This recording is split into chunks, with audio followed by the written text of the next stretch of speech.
Okay, for topic two, we're still talking about expected value, but now we're going to look at expected value when you're dealing with a gain or a loss. And I like to do these specifically dealing with games of chance and raffles. Now, there are lots of real world examples. I believe it might be in your textbook, but there's one with like a realtor and like whether to do a showing or not for a home. There's lots and lots of ways that you could do expected value of the gain or loss. Again, for me, I like raffles and games of chance. Okay. So let me move my keys first of all. All right, so what I have here is it says in many real world situations, expected value can be found where each outcome is associated with a gain or loss and a probability. Okay, this typically happens when the outcomes are not numerical. Okay, so in the previous example, or in the previous video, I should say, all of our outcomes were numerical. We had the sides of a die, their numbers. We had flipping a coin, landing tails up. You're going to land tails up 1, 2, 3, 4, or 0 times. And then we also had payouts for an insurance company, which were numerical dollar values. Okay. So a lot of times when we do this gain or loss, the outcome isn't numerical. Okay. So we have to find a way to kind of like make it numerical, we'll say. Okay. So we do that with a gain or loss. Okay. So in a case like this, we calculate the gain or loss and the probability for each outcome. We then multiply the gain or loss associated with each outcome by its probability and then add those up. Okay. So the first example I like to do is a raffle. Okay. So we've all been to some kind of event where there was some sort of a raffle. All right. So example 3 says a charity is holding a raffle and sells 1,000 tickets. This is important. 1,000 tickets is important, okay? And each ticket costs $2, also important, okay? One of the tickets will be selected to win a grand prize, okay? So I'm going to outline one ticket, grand prize, okay? And then two other tickets are going to be selected to win a consolation prize, okay? So we have 1,000 tickets sold total. Each ticket is worth $2, okay? One ticket out of the 1,000 is chosen to win the grand prize of $1,000, and then two other tickets are going to be chosen to win consolation prizes of $50 each, okay? So we have different outcomes here, okay? The outcomes in this case are you win the grand prize, you win a consolation prize, or you win nothing at all. And you can see these three outcomes are not numerical, but we can kind of tie a numerical value to each of these when we think of gains and losses. Okay, so let's do this. For the grand prize, you would win $1,000 for the grand prize. But remember, you bought a ticket, okay, and that ticket cost you $2. So the actual gain here would be 1,000 minus $2 or $998. Okay, you could win a consolation prize. And if you win the consolation prize, you win $50, but remember, you bought a ticket, that ticket cost you $2. So the actual gain here is $48. And then if you win nothing, you win nothing. Okay. So you win $0, but don't forget, you paid to play. You paid $2 for your ticket. So you actually have a loss here of $2. Okay. Now let's talk probabilities. Okay. We know that out of all 1,000 tickets, one of them is going to be the grand prize. So the probability for the grand prize is 1 out of 1,000. Okay. We know that there are two tickets that would be considered consolation prizes. So we have 2 out of 1,000 tickets for consolation prizes. Now we know we have 3 tickets that are tied to some kind of winning. The remaining 997 tickets win nothing. So the probability of winning nothing is 997 out of 1,000. Okay, so we can now use this information right here to find the probability. So what we would do is we would take the expected value is going to be the sum of the gain or loss times the probability for each gain or loss, or the probability for each outcome. All right, so for part A here, let me scroll down just a little. For part A, it says find the expected value for buying one ticket. You buy only one ticket, so we've outlined that right here, and describe what it means in practical terms. So we have a winning of $998 potentially if you win the grand prize. It has a probability of 1 over 1,000. We have the potential to have a winning of $48 after we take out our $2 to pay or to play. And that has a probability of 2 out of 1,000. And then for the rest of us, most of us, in fact, are going to lose. So we lose $2, and the probability of that is 997 out of 1,000. And notice instead of adding here, I just went ahead and subtracted because if we add a negative, it just becomes subtraction. So it's easier just to write it out like this. Okay, so let's go to the calculator. And we have a gain of $998. And we're going to multiply that by the probability of 1 over 1,000. We're going to add to that the gain of $48. That's the consolation prize times its probability, which is 2 out of 1,000. And then finally, we have a loss of $2. So I'm going to represent that loss with minus $2 times its probability of 997 over 1,000. And then we hit enter, and it's going to tell us our expected value. Now, for me, I'd rather have the expected value as a decimal because we're talking money here, so we like that to be in decimal form. So all I have to do here is hit the math button. And when I hit the math button, the first menu, math, has a couple of options right at the top that are common. If you have a decimal that you want to turn into a fraction, you would use option 2. However, if you have a fraction you want to turn into a decimal, I think I said option 2. If you want to take a decimal and turn it into a fraction, you use option 1. If you have a fraction that you want to turn into a decimal, you use option 2. And so 9/10 is easy, but just in case you're not clear on that, it should be negative 0.9. Okay, so the expected value here is negative 0.9. Let's talk about what that means. Okay, so we have an expected value here of negative 0.9 or negative 90 cents. So what does this mean? This doesn't mean that every time you play, you're going to lose 90 cents. That's ridiculous because we know we either win $1,000 where we have a gain of $998, we win $50 where we have a gain of $48, or we lose where we have a loss of $2. Okay. So at no point are we going to win or lose 90 cents. But what this is saying is if you played this exact raffle with the same number of tickets, the same price per ticket, the same winnings, okay, the same consolation prize, the same grand prize, everything is the same. If you did this over and over and over and over and over again, like hundreds and hundreds of times, and you recorded the outcome for yourself, and then you averaged those outcomes, on average, you would lose 90 cents every time you play. Now, we know most of the time we're actually going to lose $2. Every once in a blue moon, we might win 1,000 or we might win 50. But if we average this out over the long run, you could expect to lose 90 cents every time you play. Okay? Now, part B is a little different. Part B says, okay, find the expected value if you bought 5 tickets. Okay? So I'm going to do kind of my own little table here. We're going to kind of redo the table since we've already filled in the table above. But we have you win the grand prize, you win a consolation prize, or you're just a big old loser. Okay, those are the options. Okay, now if you win the grand prize, remember we win $1,000. Okay, but you bought 5 tickets. Okay, and each ticket was $2. So you have to subtract the $10 you used to play. Okay, so in this case, the gain is only $990.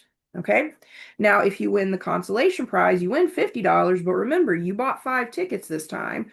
So you subtract the $10 that you paid to play, and we have a gain or loss of $40. Now, if you lose, you just lose. You win nothing. But remember, you paid $10 to play, so you're actually kind of down $10. All right.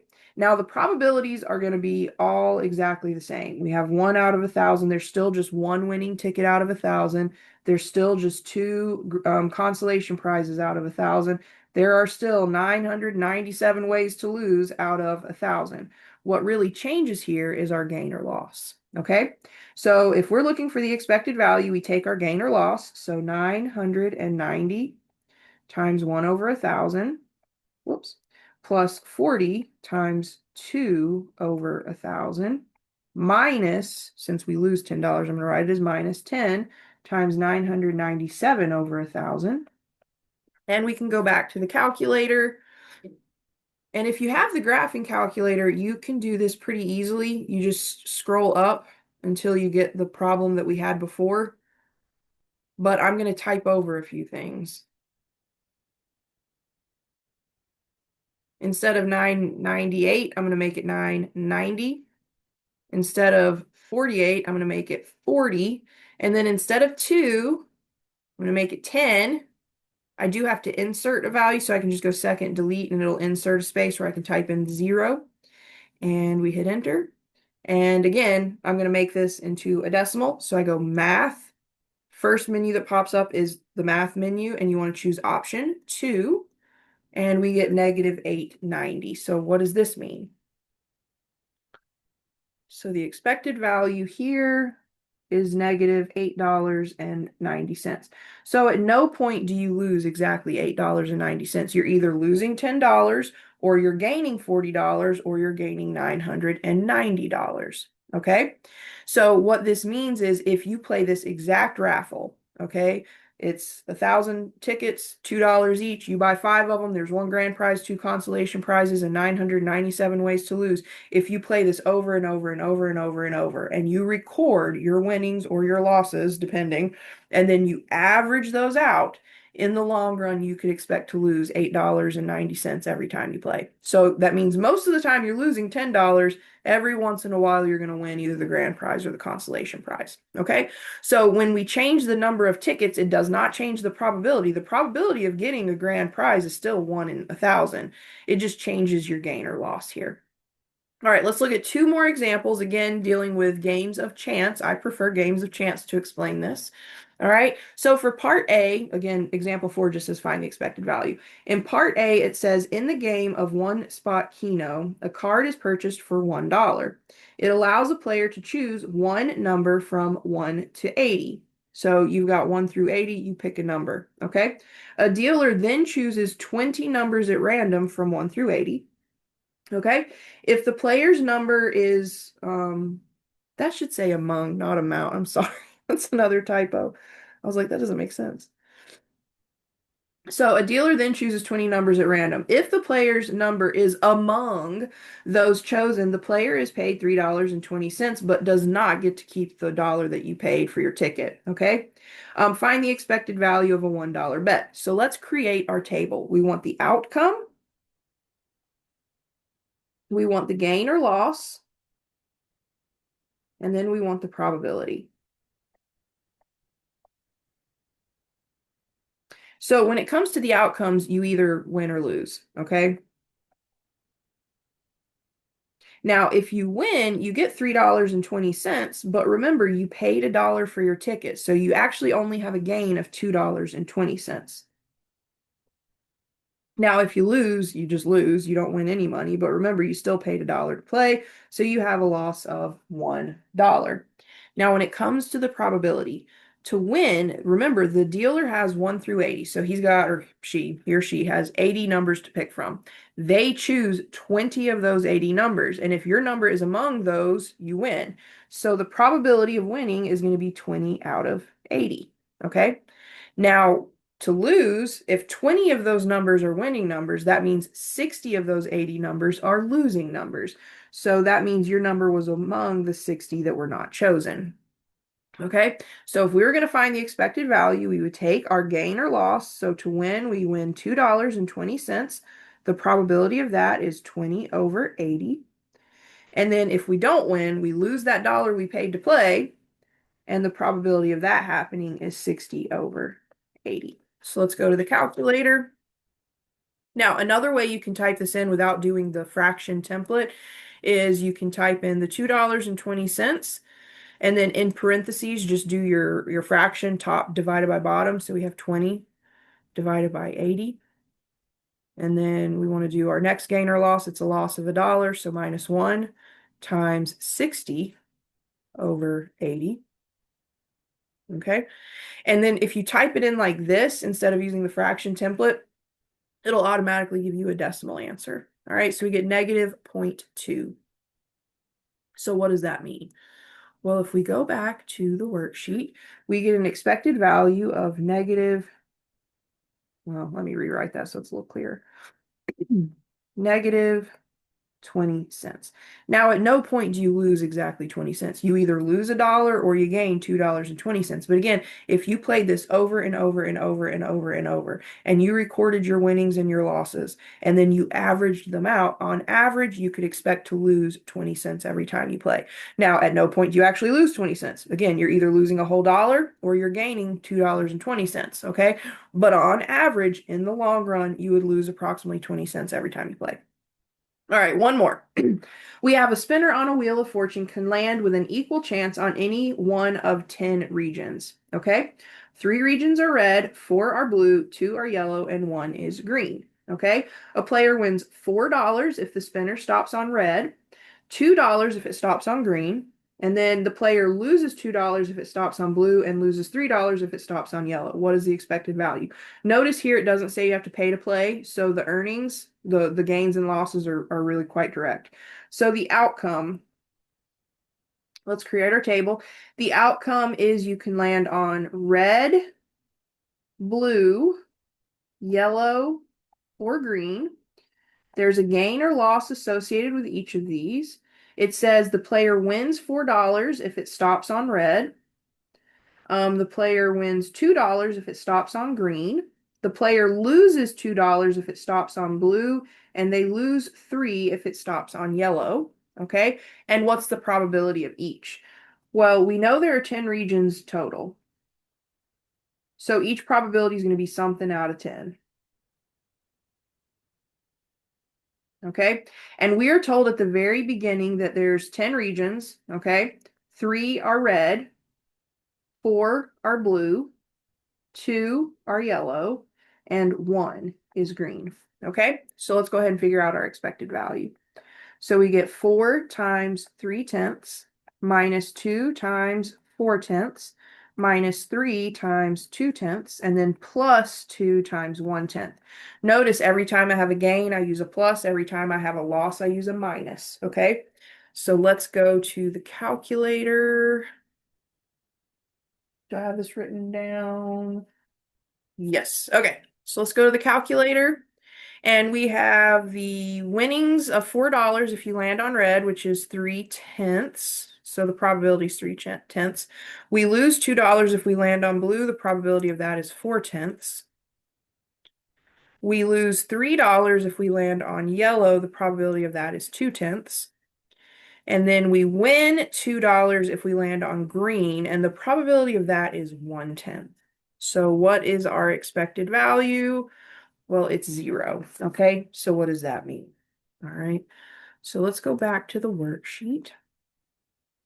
Okay, and we have an expected value of $0. That means you're going to win as often as you lose. Okay, so again, if you were to play this exact game over and over and over and over and over and over, and you record your winnings and your losses and you average them out, in the long run, you could expect to basically break even. Okay, you're not going to win, you're not going to lose. Play if you want. Okay.